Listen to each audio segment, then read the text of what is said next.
Bonjour, je vais vous parler du roman que je viens de lire, le dernier livre de Sylvie Le Bihan dont le titre est Amour-propre. C'est une histoire familiale. Julia, la cinquantaine, plutôt fatiguée hélas, est divorcée. Elle est mère de 3 adolescents, qu'elle élève seule depuis une dizaine d'années. Elle a toujours tout fait pour ses enfants et n'a qu'une hâte, c'est les voir enfin quitter le foyer pour qu'elle puisse vivre sa vie de femme. Elle est professeure de littérature italienne à l'université et elle entreprend un voyage à Capri dans la maison de Curzio Malaparte pour écrire un livre sur l'auteur. C'est un auteur controversé dont elle admire l'œuvre et qui se révèle un lien entre elle et sa mère. En effet, sa mère l'a abandonnée à l'âge de 8 ans en lui laissant comme seul héritage son prénom et un roman de Malaparte. Ce voyage va l'amener à faire une introspection sur sa propre vie et surtout à se poser la question de la maternité. Comment vivre alors que l'on se rend compte qu'avoir des enfants ne nous a pas épanouis? Une femme a-t-elle le droit de ne pas avoir envie de devenir mère? La maternité apparaît-elle souvent comme une normalité, un devoir, une suite logique de la vie d'une femme? Autant de questions que Sylvie Le Bihan aborde sans tabou, sans heurter, sans diviser, avec une écriture profonde et percutante. Je vais d'ailleurs vous lire un extrait qui illustre parfaitement ce propos.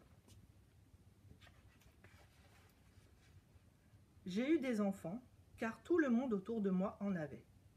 J'ai eu des enfants, car j'ai pensé un temps que ça allait être facile. J'ai eu des enfants, car j'ai cru à la fin des contes merveilleux qui apposent à l'amour parfait. Ils se marièrent et eurent beaucoup d'enfants, sans jamais parler de l'après. J'ai eu mon premier bébé sous la pression sociale qui s'abat sur les jeunes mariés, surtout sur ceux qui ont foiré leur premier essai, puis le deuxième pour donner une sœur ou un frère à l'aîné et éviter qu'elle ait une enfance solitaire semblable à la mienne, et le troisième est arrivé avec ce terme si élégant de retour de couche. À 28 ans, mère de 3 enfants, je suis entrée dans la parenthèse de ces jours et de ces nuits, de ces années sans sommeil ou silencieuses et au bord de l'épuisement, responsable si jeune de la vie d'autres êtres humains, j'attendais que ça passe pour enfin me retrouver. Il y a dans la vie un temps pour agir, par instinct, par volonté, par hasard ou par devoir.